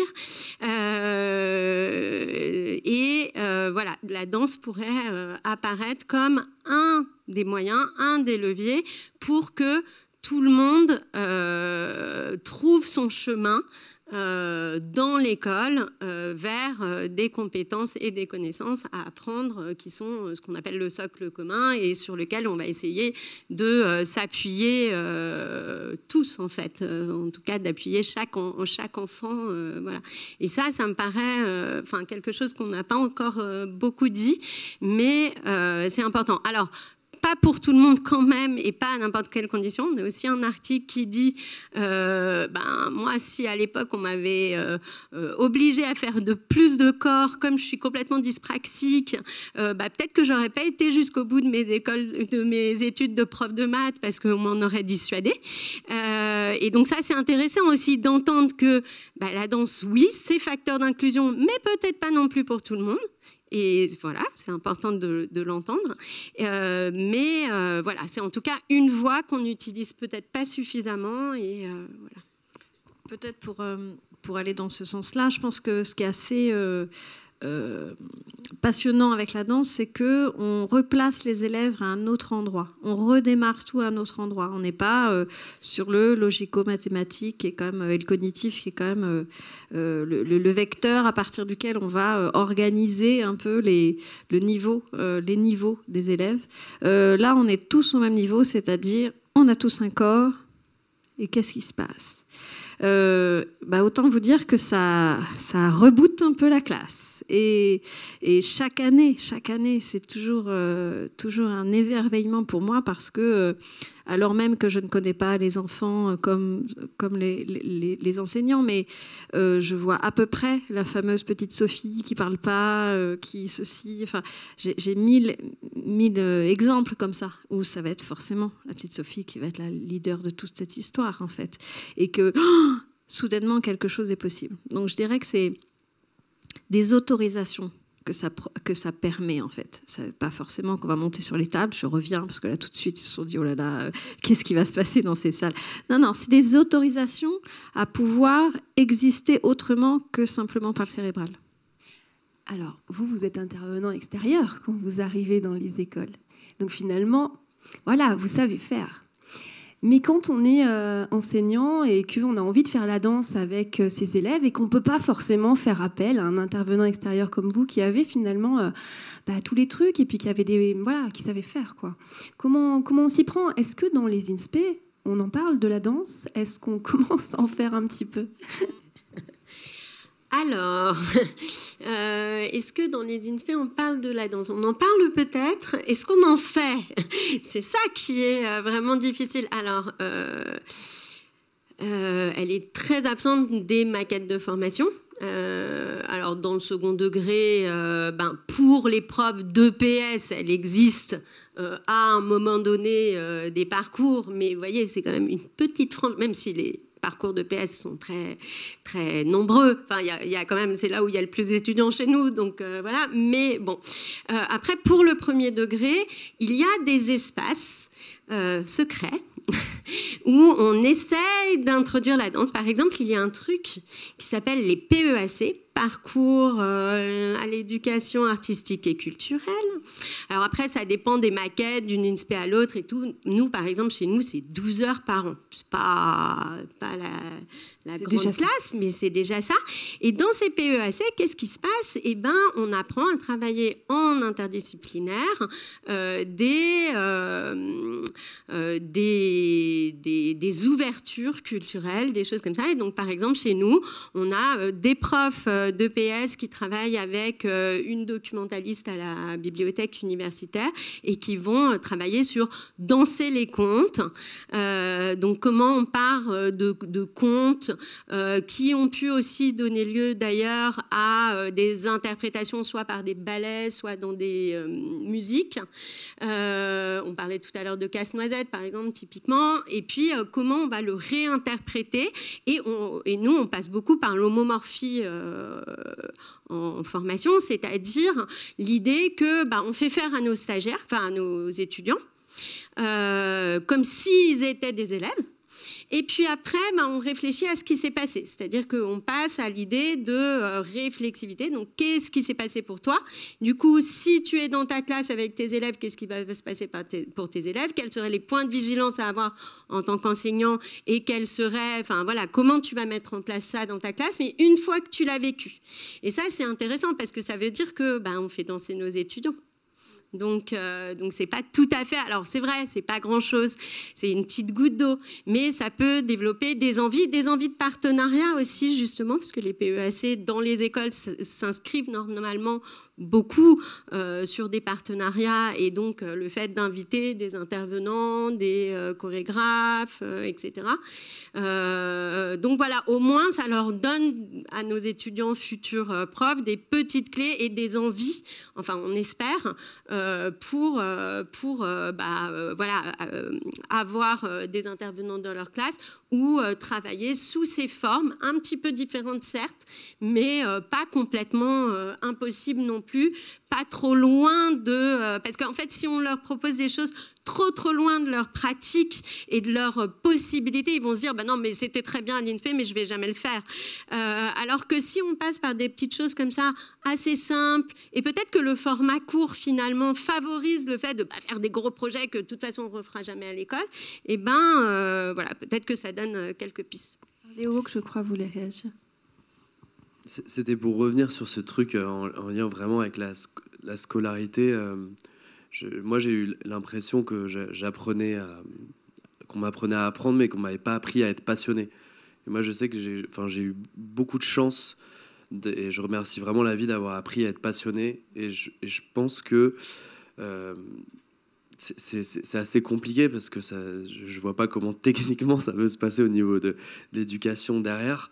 Mais je pense que vraiment chaque enfant est hyper différent et que du coup il faut qu'il trouve ce pourquoi vraiment il est fait, et là il comptera pas les heures de boulot. Et j'ai pu voir en fait autour de moi un truc où je pense que aussi le monde a changé, comme disait Blancali, dans le sens où c'est l'ère on peut le dire, c'est triste, mais l'ère des réseaux sociaux, de plein de choses comme ça. Et en fait, c'est assez fou comment j'ai pu voir autour de moi les gens avec qui tout simplement j'ai pu bosser, que ce soit des graphistes, des designers, enfin peu importe. La plupart n'avaient pas fait d'études et ont commencé comme ça dans leur chambre par pure passion, sans compter les heures, alors que mes amis qui avaient fait énormément d'études dans ça galèrent vraiment. Et du coup, c'est vraiment une question que je me pose aussi de comment on peut se tourner vers ça, comment on peut encourager juste les gens, les jeunes à trouver ce pourquoi ils sont faibles, sans qu'ils comptent les heures, pour qu'ils puissent être... même peu importe, même parce que j'ai l'impression qu'à l'époque, on avait un jugement vachement sur ça. Moi, je sais que j'ai ressenti très tôt, tu vas être danseur. Enfin, même encore aujourd'hui, quand je dis, genre un Uber va me demander, tu fais quoi dans la vie de danseur? Ah ouais, tu fais quoi, genre comme danse, tu fais des spectacles? Oui, je fais des spectacles. Et tu sens qu'il y a toujours un peu ce jugement de voilà. Mais je pense qu'il faut enlever ces jugements-là, même par rapport à nos enfants, par exemple. Je pense que même un enfant qui joue aux jeux vidéo, si c'est le meilleur des jeux vidéo, des mecs qui fait les jeux vidéo au monde, peut-être que c'est sa voix, et je sais pas. Mais je pense qu'il faut déjà essayer d'enlever un jugement et de pousser dans ça. Du moins, je pense que pour le coup, voilà, c'est un ressenti, mais que la danse peut être un lieu d'expression d'émotions. Et en exprimant ces émotions, on peut peut-être essayer de laisser s'exprimer effectivement des envies. Alors, évidemment, on ne deviendra pas tous des danseurs, mais c'est déjà un espace d'expression et c'est déjà pas mal. Et je voulais finir peut-être sur l'exposition avant de vous donner la parole, parce que voilà, il y a un peu de manque dans la formation encore, c'est peut-être pas suffisant. Il y a éventuellement des intervenants extérieurs quand on le peut, et puis il y a des expositions. On peut déjà y aller avec ses élèves, et puis on peut déjà expérimenter finalement ce qui nous est proposé, bouger avec ses élèves. Alors je ne sais pas si vous avez vu des classes, sans doute déjà visitées, et ce que ça donne.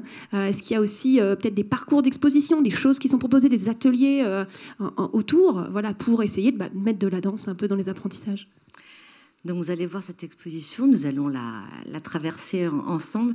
Ce qu'on fera, c'est que peut-être, alors vous êtes nombreux, mais j'essaierai peut-être de vous faire une petite introduction tout à l'heure quand on va monter ensemble à l'exposition. Donc danser, c'est vraiment une exposition qui fait bouger, et les classes, le public familial qui vient de tous âges, puisqu'effectivement, donc c'est à partir de 4 ans, mais elle a été ouverte à tous les publics. Moi, j'ai vu des choses merveilleuses, c'est-à-dire des grands-parents avec des petits, des plus grands. Il y a vraiment une joie et un moment au tout début du projet, c'est ce qu'on disait avec Mélanie quand on s'est revus là tout à l'heure. Oui, parce que Mélanie fait partie du comité scientifique de l'exposition Danser, puisque toutes les expositions que nous concevons à la Cité des Sciences sont faites avec un comité scientifique et culturel de différentes personnes, dont Mélanie faisait partie.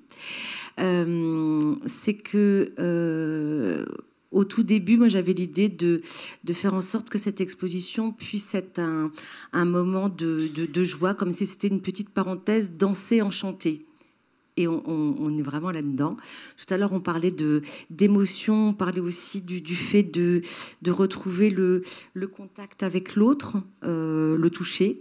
Donc, vous allez voir dans la partie se rencontrer, on a ce grand bal collectif où on va traverser 3 époques différentes avec 3 danses. Donc, on part vraiment d'une danse de cour qui est un branle de la Renaissance, qui se danse main dans la main. Donc là, si vous venez avec une classe, bien évidemment, les enfants se connaissent, mais vous pouvez bien évidemment être avec d'autres personnes que vous ne connaissez pas. Et donc, il y a ce rapport à l'autre, de se dire, je vous donne la main, je vous la donne, je la reprends, mais je vous la confie en tout cas. Et il se passe, j'ai vu des choses vraiment merveilleuses d'interactivité entre des gens qui ne se connaissaient pas.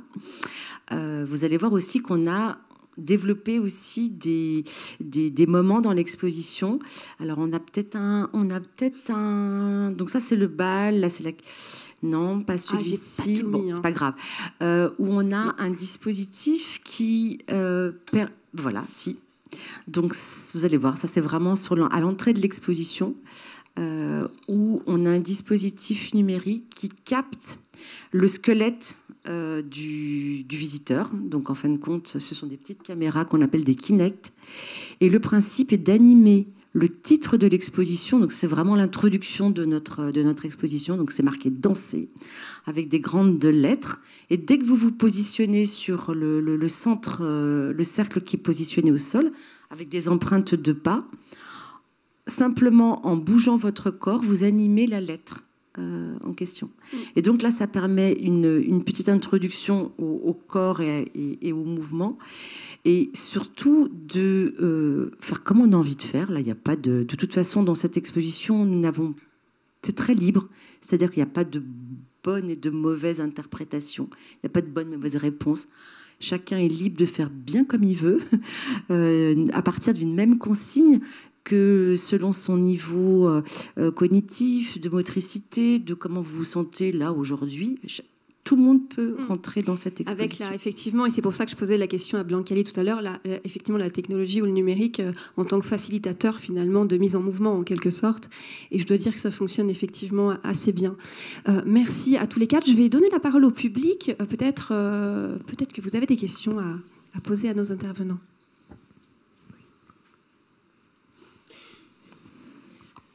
Bonjour. J'avais une question assez pragmatique. Si on a un projet qu'on souhaite développer autour de la danse, est-ce que vous auriez des pistes à nous indiquer sur des financements possibles au-delà de Adage, la plateforme Adage, au-delà des partenariats qu'on peut avoir également avec des structures culturelles? Est-ce qu'il y aurait un dispositif national spécifiquement axé sur la danse? Et deuxième question, sur la formation, est-ce qu'il existerait des structures culturelles qui pourraient dispenser des formations spécifiquement pour les enseignants qui souhaitent développer des séances, enfin toute une séquence autour de la danse avec leur classe, étant donné qu'on nous impose des formations qu'on ne choisit pas et qui ne sont pas orientées sur la danse? Voilà mes deux questions. Je commence juste, et puis d'autres types de financement hormis le tunnel Adage, je n'en vois pas. Voilà, merci qui. Et ceci étant, vous êtes à Paris, et puis déjà, effectivement, l'ensemble des structures culturelles, il y a matière quand même encore un peu à faire. Formation, il y a les préac, les pôles régionaux d'éducation artistique et culturelle, et figurez-vous qu'il va bientôt y avoir un préac danse qui n'est et sur la question du jeu. Alors là, je coche vraiment là toutes les cases. Ça n'est pas forcément à Paris, donc je vous invite à aller regarder sur l'INSEAC, qui est l'Institut national supérieur d'éducation artistique et culturelle, qui chapeaute tous les préacs. Il y a des préacs arts plastiques, architecture, théâtre, danse, marionnettes, cirque. Ça tourne, c'est mobile, c'est à l'échelle nationale. Et donc, voilà, si les planètes sont alignées, comme c'est le cas, hop, il y a quelque chose sur la danse. Parce que je suis assez d'accord, les formations continues, elles pourraient être un peu plus musclées. Oui, alors, je pense que si vous avez posé la question des dispositifs de formation un peu obligatoires, c'est que vous êtes sans doute dans le premier degré. Donc, moi, je suis plus second degré. Et dans le second degré, dans les plans de formation dont disposent les académies, il faut aller voir du côté justement de l'EAC. En général, c'est des choses qui sont transversales et si vous avez de la chance, il y a des choses interdegrés qui sont possibles parfois. Donc il faut vraiment tomber dessus, aller éplucher Sophia, c'est-à-dire l'espèce de plateforme formative dont nous sommes outillés maintenant grâce aux écoles académiques de formation continue. Et là-dedans, il y a des choses... Alors c'est pas forcément, enfin, il y en a qui sont vraiment spécifiques danse. Il y en a aussi où il faut passer par des contournements. Moi, je me suis inscrite, par exemple, à une formation là à la rentrée sur le corps en représentation, où on va aller au musée du Quai Branly, au musée Rodin et à la MAC de Créteil. Alors, il n'y a pas écrit danse dessus, mais quelque chose me dit qu'on sera quand même pas très loin de travailler autour de gestes qui pourront être proches de la danse, on va dire ça comme ça. Et je crois juste, Mélanie Perrier, vous ne l'avez pas cité, sauf erreur de ma part, vous allez donner une formation, c'est ça, au théâtre de Chaillot sur soft skills et danse pour les enseignants. J'ai plus rien à dire. Effectivement, les grosses structures publiques sont en train de développer avec des sites éducatives, avec tout un tas de... Donc là, c'est quand même sectorisé, mais ça vaut le coup d'aller surveiller parce que c'est quand même des modules qui représentent 1 à 2 journées de formation. Donc il n'y a pas à rougir par rapport à ce que proposent par ailleurs les PAF. Donc peut-être moi j'aurais tendance à aller quand même définitivement du côté des structures culturelles qui ont d'autres flexibilités pour inventer des choses avec les enseignants. Je rebondis là-dessus. En fait, en danse, comme en beaucoup de choses, il faut aussi prendre le relais peut-être de ce qu'on pourrait appeler la formation buissonnière. Hein, l'expression n'est pas de moi. Mais c'est-à-dire de se dire, cette formation n'est pas ouverte aux profs. Enfin, pas que spécifiquement, c'est le samedi, c'est tel théâtre qui ouvre en parallèle à tel spectacle, tel dispositif de danse. Donc ça, il y a en fait plein de formations gratuites dans les structures culturelles qui accompagnent parfois les spectacles. Et puis sinon, il y a tout le relais du milieu associatif. Donc là, c'est la page de pub, mais les cahiers pédagogiques, par exemple, offrent chaque année ce qu'on appelle les rencontres. Donc il y a 1 semaine de stage pendant l'été avec des choses un peu plus académiques. Et puis aussi des parcours un peu plus créatifs, etc. Et c'est arrivé qu'on ait des ateliers sur la danse. Donc en général, pareil, il n'y a pas à rougir parce que les ateliers même mineurs, on va dire, il y a un atelier majeur et un atelier mineur. Les ateliers même mineurs, c'est quand même, je dirais, 4 après-midi. Donc c'est pas si mal. Et finalement, alors bien sûr, c'est sur notre temps libre puisque c'est en août en général. Hein. Mais voilà, et je pense qu'il y a d'autres associations comme ça qui offrent des parcours de formation, ou des formations libres, et c'est bien de penser à ces relais. Voilà. D'autres questions peut-être? Oui. Bonjour, en fait, ça c'est pas tellement des questions, c'est une réflexion par rapport à ce que vous avez dit tout le long de ces entretiens. En fait, ça donne l'impression qu'on s'intéresse à la danse aujourd'hui et qu'on s'y intéressait pas dans les écoles. Et moi, j'ai plutôt l'impression qu'on s'y intéressait plus avant qu'aujourd'hui. Je veux dire, les pédagogues des années 70, j'ai la chance d'avoir exercé 30 ans. Donc, les pédagogues des années 70, ils faisaient apprendre les lettres, les mathématiques, etc., à travers le corps et à travers le mouvement.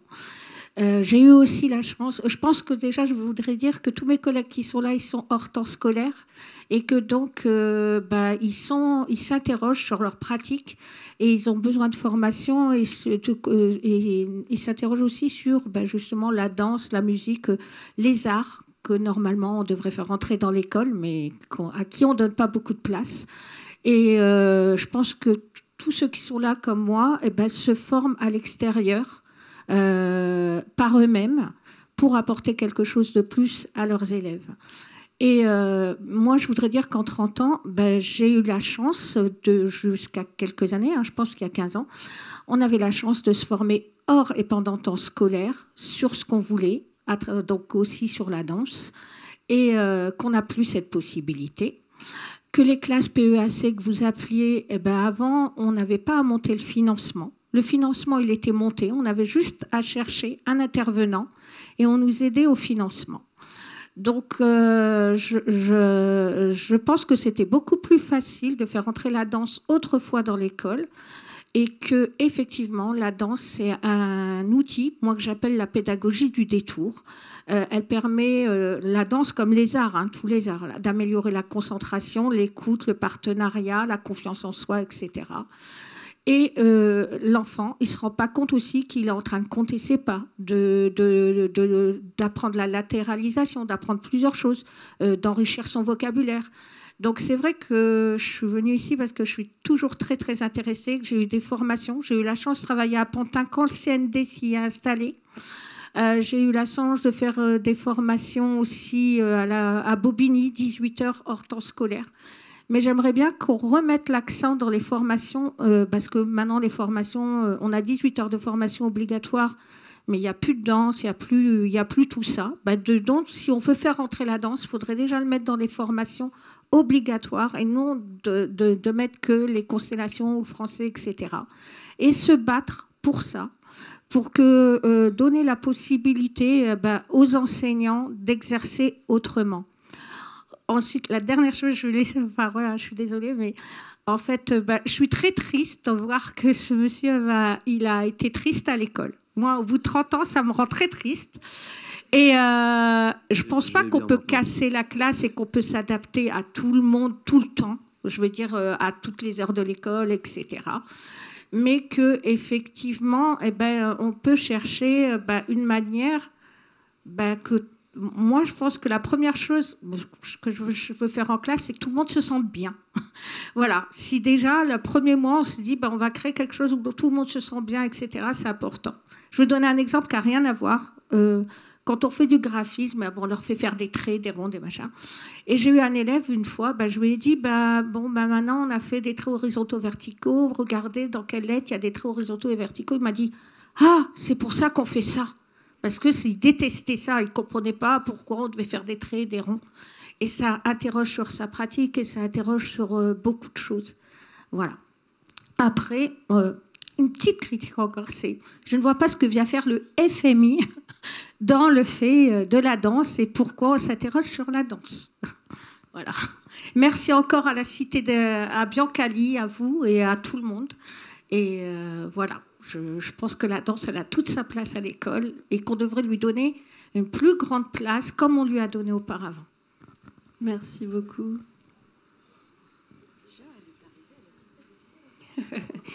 Merci beaucoup en tout cas pour cette réflexion. Est-ce que, oui, devant, vous aviez une dernière question ?